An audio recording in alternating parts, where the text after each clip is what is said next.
கீதா வர்கீஸுடைய 54வது பிறந்த நாளை கொண்டாடுகிறார். இறைவனுக்கு நன்றியார். மரிய சாந்தி தனது பிறந்த நாளை கொண்டாடுகிறார். மரிய டேசி குழுவும் இறைவனுக்கு நன்றியார். 4 பேர். மரித்த அடுத்தது மரிய பிரகாசம், ஜெயராஜ், சௌரி முத்து, சந்திரம்மா, ஜெயமேரி. மேரி தனது 10வது நினைவு நாளில் நினைவு கூர்ந்தால் நம்முடைய ஆண்களை வாழ்க்கைக்காக வழியாக வந்தார்கள். தந்தை மகன் தூய ஆவியாரின் பெயராலே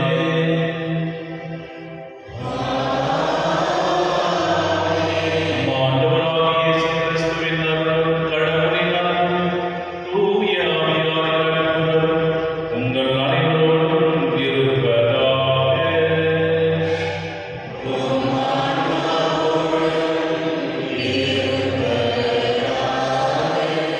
கிறிஸ்துவின் பிரியமான சகோதர சகோதரிகளே, மாதத்தின் முதல் சனி நாம் அன்னைக்காக ஒப்புக் கொடுக்கின்ற நாளிலே அன்னையினுடைய வாழ்வை நாம் பெற்ற அன்னை வழியாக நாம் பெற்ற அற்படைகளுக்காக நாம் நன்றியை தெரிவித்துக் கொள்வோம். இறைவனுடைய திருவுளத்தை நிறைவேற்ற தன்னை முழுவதுமாக அர்ப்பணித்த அன்னையானவர் அவருடைய கொண்டாட்டம், அவருடைய பரிந்துரையால் நம்முடைய குடும்பங்கள், நம்முடைய பிள்ளைகள் நிறைவான அமைதியை மகிழ்ந்து தருவார் என்ற நம்பிக்கை அந்த திருப்பதி வழியாக அன்னை நமக்கு சொல்லக்கூடிய அவர் சொல்வதையெல்லாம் செய்யுங்கள் என்ற வார்த்தைப்படி, ஆண்டவர் இயேசு சொல்கின்ற வார்த்தைப்படி நாம் நடக்க நாம் முயல்வோம். இறைவனுக்கு எதிராக செய்த பாவங்களை நினைத்து பார்ப்போம். பாவத்திற்காக மனவருந்தி இறைவன் மன்னிப்பு கேட்போம். எல்லாவற்றையும் இறைவனிடம் சகோதர சகோதரிகளே, நான் பாவியேன் எனது சிந்தனையால், செய்தால், கடமையில் தவறியதால் பாவங்கள் பல செய்தேன். என் பாவமே, என் பாவமே, என் பெரும் பாவமே. ஆவியார் கண்ணியானத்தை மலையாளை சகோதர சகோதரிகளே,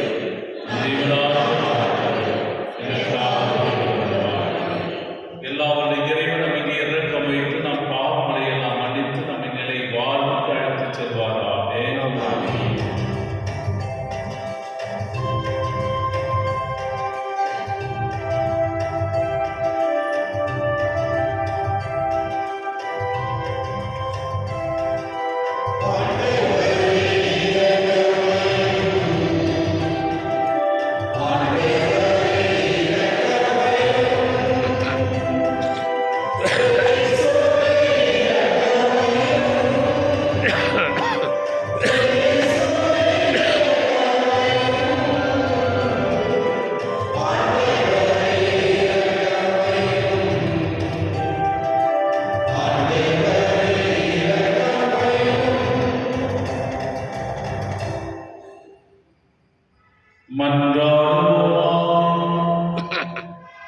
இறைவா,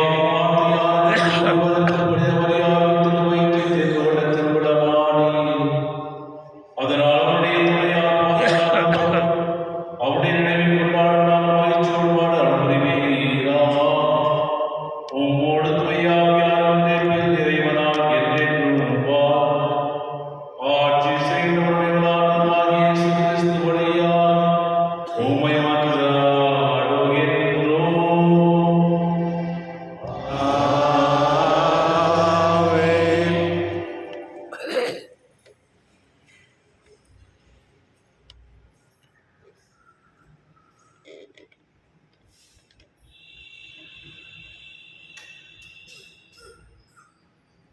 இறைவாக்கினர் ஆமோஸ் நூலிலிருந்து வாசகம். ஆண்டவர் கூறுவது, அந்நாள்களில் விழுந்து கிடக்கும் தாவீதின் கூடாரத்தை மீண்டும் உயர்த்துவேன். அதில் உள்ள கிழிச்சல்களை பழுது பார்த்து சிதைந்தவற்றை சீர்படுத்தி பண்டை நாட்களில் இருந்தது போல மீண்டும் கட்டி எழுப்புவேன். அப்பொழுது ஏதோமில் எஞ்சிருப்போரையும் எனது பெயரை தாங்கியிருக்கும் பிற இனத்தார் அனைவரையும் அவர்கள் தங்கள் உடைமை ஆக்கிக் கொள்வார்கள் என்கின்றார் இதை செயல்படுத்தும் ஆண்டவர். இதோ நாள்கள் வரப்போகின்றன,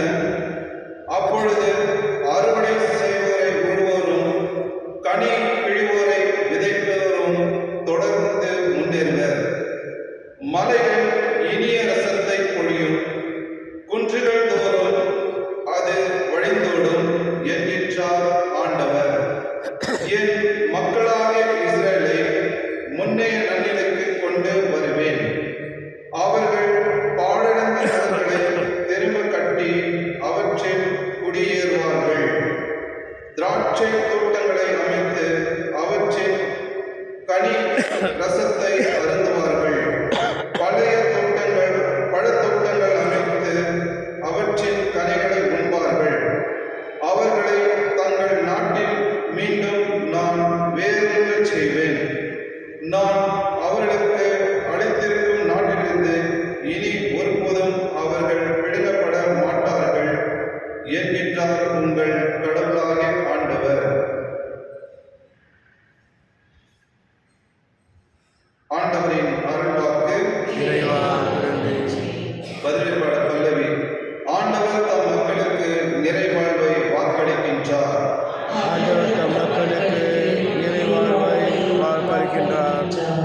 ஆண்டவராம் இறைவன் உரைப்பதை கேட்பேன். தம் மக்களுக்கு, தம் பற்றுமிகு அடியாருக்கு நிறைவாழ்வை அவர் வாக்களிக்கின்றார்.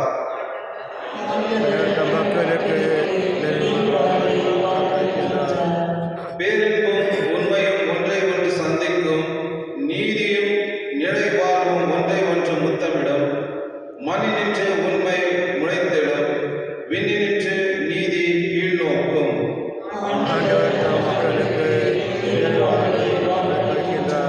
நல்லதே ஆண்டவர் அருள்வார். நல் விளைவை நம் நாடு நல்கும். நீதி அவர் முன் செல்லும், அவர் தம் அடிச்சுவடுகளுக்கு வழிவகுக்கும்.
அதற்கு இயேசு அவர்களை நோக்கி, மணமகன் தங்களோடு இருக்கும் வரை மன விருந்தினர் துக்கம் கொண்டாட முடியுமா?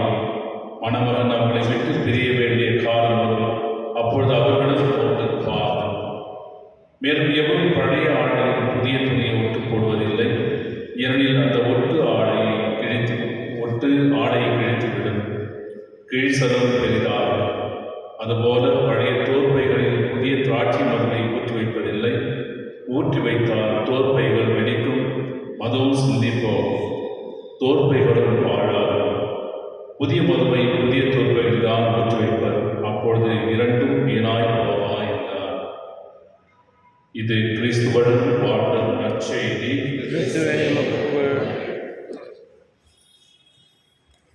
கிறிஸ்துவின் பிரியமான சகோதர சகோதரிகளே, உலகத்தில் ஒவ்வொரு மனிதனும் மகிழ்ச்சியாக வாழ வேண்டும் என்று ஆசைப்படுகிறார். நிம்மதியாக இருக்க வேண்டும், மகிழ்ச்சியாக இருக்க வேண்டும், எதிர்பார்ப்புகள் அதிகம். மற்றும் அந்த மகிழ்ச்சிக்காக உழைப்பது அதிகம்.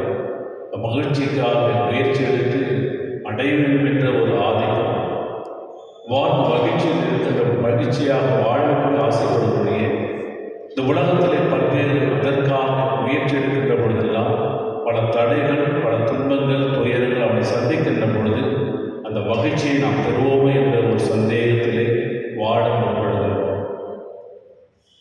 ஆனால் ஆண்டவர் இயேசு சொன்னது, என் மகிழ்ச்சி உங்களுக்கும் உங்கள் மகிழ்ச்சி நிறைவே நான் இவற்றை சொன்னேன்.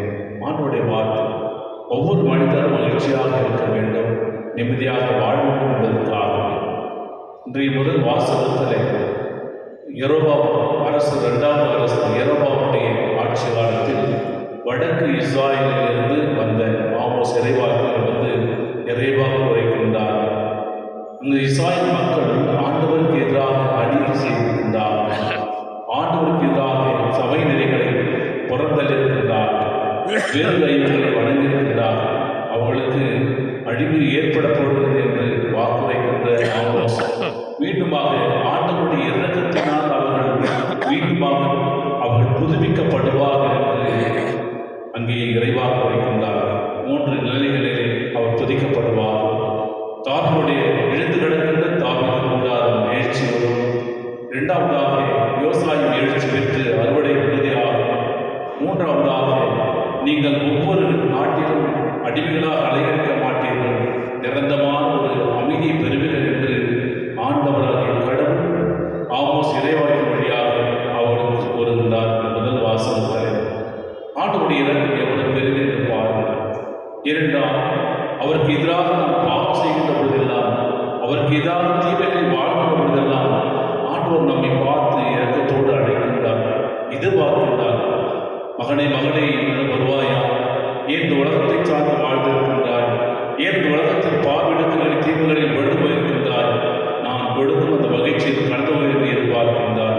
அதை தான் இஸ்ராயல் மக்கள் கூட அவர்கள் பலமுறை அவர்கள் தவறி போனாலும், பலமுறை அவர்கள் ஆண்டவரை விட்டு விலகி போனாலும் அவரை தேடி கண்டுபிடித்து அணித்துக் கொள்கின்ற தேவனாக இருக்கின்ற தேவன் எத்தகைய அன்புள்ளவர் என்பதை பார்க்க முடிகிறது.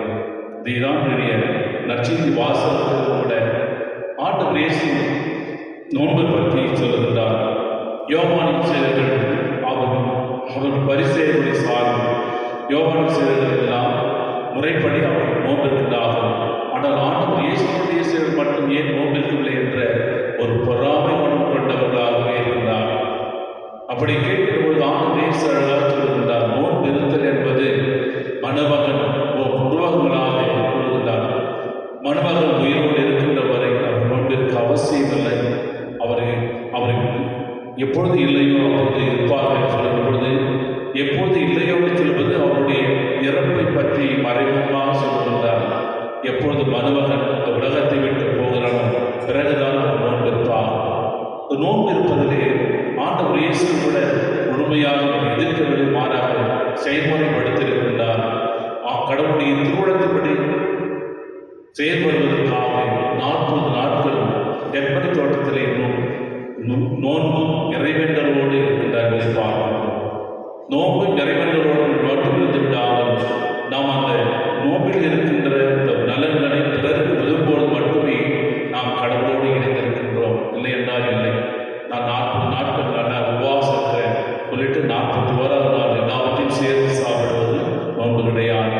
முதற்கடமை சொல்கின்ற ஒரு வார்த்தை கடமைக்காக நோன்பு கிடையாது. நோம்பில் சொல்லுகின்ற பொழுது நான் பாஸ்டிங் இருக்கின்றேன், பாஸ்டிங் இருக்கிறது மற்றவர்களுக்கு வெளிப்படுத்தி நோம்பிருப்பது பயனற்றதாக மாறிவிடும். பிரியமானவர்களே, ஆண்டவர் இயேசு நோன்பு பற்றி சொல்லுகின்ற பொழுது கடமைக்காகவும் தன்னுடைய நிலைமைக்காகவும் நீங்கள் நோம்பிருக்க வேண்டாம். அந்த நோன்பானது பிறருக்கு நலப்பயன் பயத்திலே நாம் செயல்படுகின்ற பொழுது மட்டுமே அது பயனுள்ள ஆசீர்வாதமாக இருக்கும் என்று சொல்கின்றார். அதனால்தான் அன்னை தெரேசா கூட ஜெபிப்பதை விட முதற்கடவுள் ஜெபிப்பதை விட பிறருக்கு உதவுவது மேல் என்று சொல்லுகிறார்.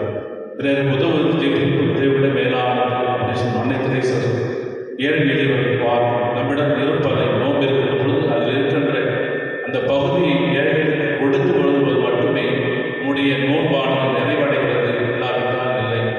நான் 40 நாட்கள் நான் அன்னை வேளாண்மைக்கு போகிறேன், 40 நாட்கள் உபவாசம் தவக்காலத்தில் இருக்கின்றேன் என்று சொல்லிவிட்டு கடமைக்காகவும் தன்னுடைய சமுதாயத்திற்காகவும் அகட்டுத்தன்மையிலே நோன்பிருந்து விட்டு அதை செயல்படுத்துகின்ற பொழுது பலனாமல் போவதை பார்க்கிறோம். பிரியமானவர்களே, தான் ஆண்டவர் இயேசு அப்படியாக அவர் இரக்கத்தையே விரும்புகிறார், வழி என்ற இரக்கத்தையே விரும்புகிறார். பிறருடைய தேவைகளை உணர்ந்தவர்களாக, பிறருடைய தேவைகளை உணர்ந்து உதவி செய்வதாக பார்க்கின்ற பொழுது நாம் ஆண்டவரோடு இணைந்திருக்கின்றோம். அந்த இணைப்பிலே ஆண்டவர் நமக்கு மகிழ்ச்சியை கொடுக்கின்றார். அந்த மகிழ்ச்சி தான் பிறந்தமான மகிழ்ச்சி என்பதை நாம் உணர முடியும். பிரியமானவர்களே, இன்றைய வாசம் முழுவதுமே இறைவன் எத்தகைய அன்பு செய்கின்றார், எத்தகைய இறக்கம் கொண்டிருக்கின்றார், எத்தனை கருணை கொண்டிருக்கின்றார். நம்மை தவறி போனால் அவர் நம்மை தேடி அணிந்து நம்மை அணைத்துக் கொண்டு சேர்த்து கொள்ள விரும்புகிறார் என்பதை நாம் உணர்ந்தவர்களாக, நாம் அவருக்கு உகந்தவர்களாக வாழ இறைவனை வேண்டி மன்றாடுவோம். ஆமென்.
சகோதர சகோதரி, என்னுடைய பெருமானங்களை எல்லாம் தந்தையாக இறைவனுக்கு ஏற்றதாகும்படி மன்றாடுங்கள்.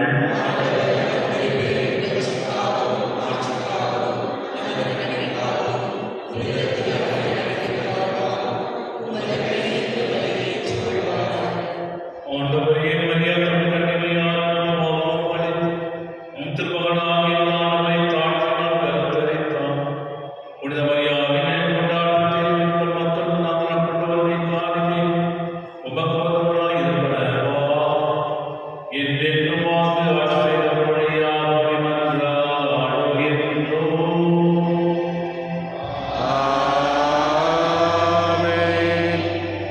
ஆண்டவர் உங்களோடு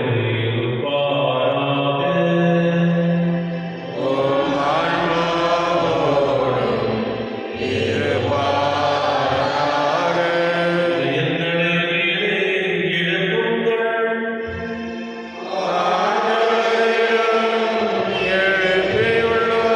இறைவனாகிய ஆண்டவருக்கு நன்றி கூறுவோம்.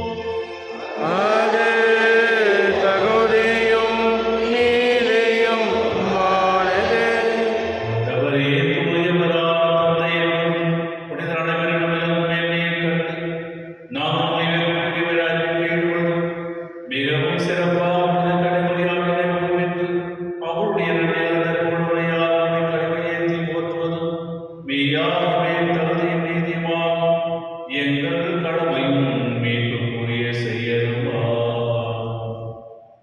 ஏனெனில் உலகின் முதலில் எல்லை வரை பிறர் செயல்பட முடியவில்லை. சிறப்பாக மடியாய் தாங்களை கருத்து அவர் வழியாக மனித மீட்பினை காரணம் திருமகன் எங்கள் ஆண்டவர்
இவ்வாறு எங்கள் ஆண்டவர் இயேசு கிறிஸ்துவின் உடலும் இரத்தமுமாக எங்களுக்கு இவை மாரணமாக அவர் பாடுகள் கிடைத்து தம்மை கையளித்த போது அப்பத்தை எடுத்து நன்றி செலுத்தி அதை பெற்று தம் சிறுகளுக்கு அளித்து கூறியதாவது: அனைவரும் இதிலிருந்து பெற்று உண்ணுங்கள், ஏனெனில் இது உங்களுக்காக கையளிக்கப்படும் என் உடல்.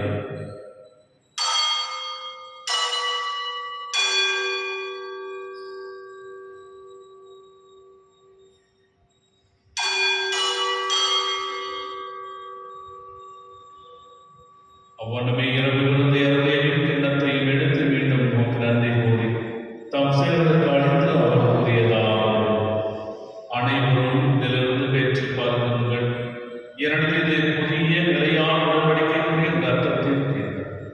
இது பாவ மன்னிப்புக்கென்று உங்களுக்காகவும் பலருக்காகவும் சிந்தப்படும். இதை என் நினைவாக செய்யுங்கள்.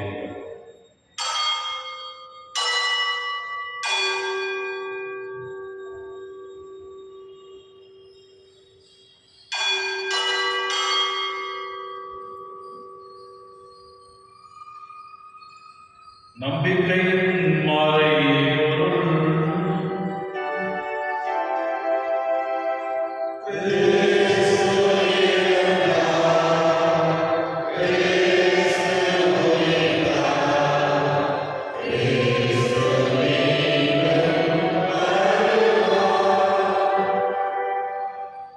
ஆகவே ஆண்டவரே, நான் கிறிஸ்துவின் இறப்பினை மீட்பினை மூன்று பாடுதலும் அப்பத்தையும் மீட்பளிக்கும் கிண்ணத்தையும் உமக்கு ஒப்புக்கொடுக்கின்றோம். உம் திருமணம் ஊழியமுடைய தவறுகளை ஏற்றுக்கொண்டு எங்களுக்கு நன்றி செலுத்துகின்றோம். மேலும் கிறிஸ்துவின் உடலிலும் இரத்தத்திலும் அவர்கள் எங்களை தூயாவியார் சேர்த்து பெற உம்மை தாழ்ந்த கொண்டாடுகிறோம். ஆண்டவரே, உலகிற்கு பலவிற்கு திருவை நகரும் வருடம் இங்க திருத்தந்தை லியோயின் பேராய பேச்சு மற்றும் துறையாயர்கள் எல்லா திருநிலையினராகிய அனைவரோடும் ஒரு திருவாவை அன்பில் நிறைவேற செய்திருடம் நீர் உடம்பிலிருந்து அழைத்துக் கொண்டு அருட்தந்தை மரியம் பிரகாசம் தேராஜ் சௌரி முத்து வந்தனம்மா தேவரி இம்மேரி பிரகாசி என்னும் அடியாரை போந்தடும் உன் திருமகனோடு அவரது இறப்பை இணைக்கப்படுத்த இவர் உயிர்ப்பிலும் அவரைப் போல இருக்க செய்தவர்.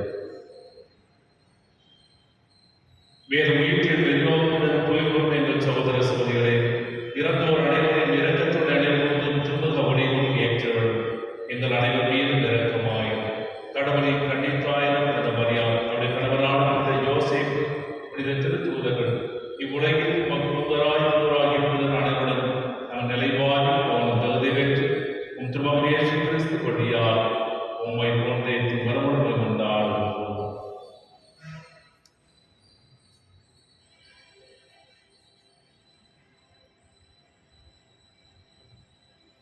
இவர் வழியா இவரோடு இவர் எல்லாம் இறைவனாகிய தந்தையே, தூய ஆவியானவரின் எல்லா புகழும் என்றென்றும் உமக்கு உரியதே.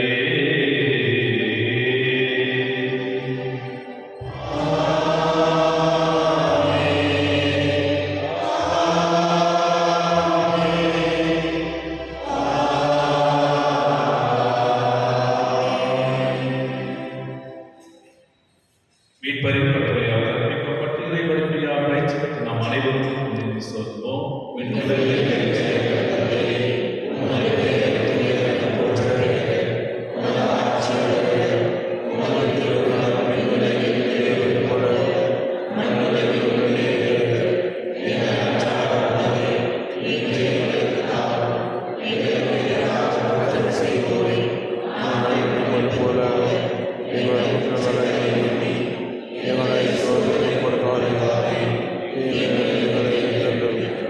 ஆண்டவரே, தீமை அனைத்திலிருந்து எங்களை விடுவித்து எங்கள் வாழ்நாளில் அமைதியை கனிவுடன் கொண்டாடுவோம். ஒரு இரக்கத்தின் உதவியால் எங்கள் பாவத்திலிருந்து எப்படி விடுதலை பெற்று யாதொரு கலக்கமும் இன்றி நலமாயிருக்குமாக நாங்கள் எதிர்நோக்கியிருக்கும் பேரிடத்திற்காகவும் என் மீட்பராகிய இயேசு கிறிஸ்துவின் வருகைக்காகவும் காத்திருக்கின்றோம். ஏனெனில் ஆட்சியும் வல்லமையும் ஆட்சியும் என்றென்றும் ஆண்டவரே இயேசு கிறிஸ்துவே, அமைதி உங்களுக்கு விட்டுச் செல்கின்றேன், என் அமைதியை உங்கள் கையில் திருத்துவதற்கு பொழுதீர். எங்கள் பாவங்களை பாராமல் முத்ராவின் நம்பிக்கையை தந்து உமது திருவுளத்திற்கு ஏற்பதற்கு அமைதியை ஒத்துமை நடத்துவீரா. இன்றென்று வாழ்ந்து ஆட்சி செய்கின்றவர் நீரே. ஆண்டவருடைய அமைதி அனைவரோடு என்றும் இருப்பதாக. இறைவன் தரும் அமைதியை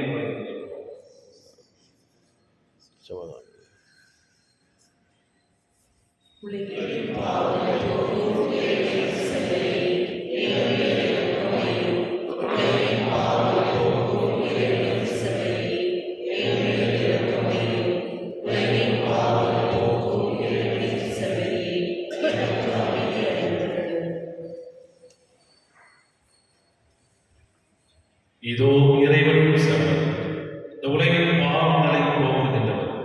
செம்மறின் விருந்துக்கு அழைக்க பெற்றோர் பேர் பெற்றோர்.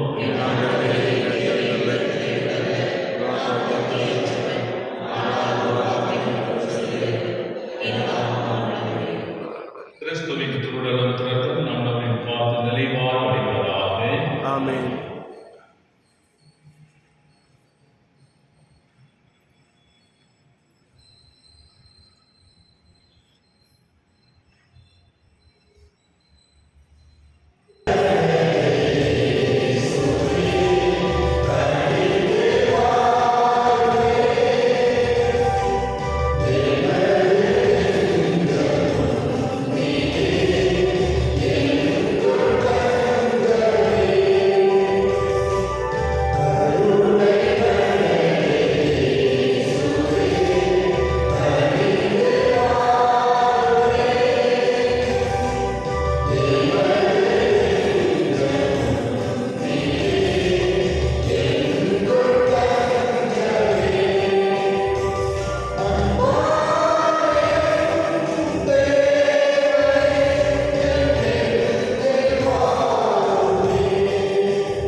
மன்றாடுவோமாக.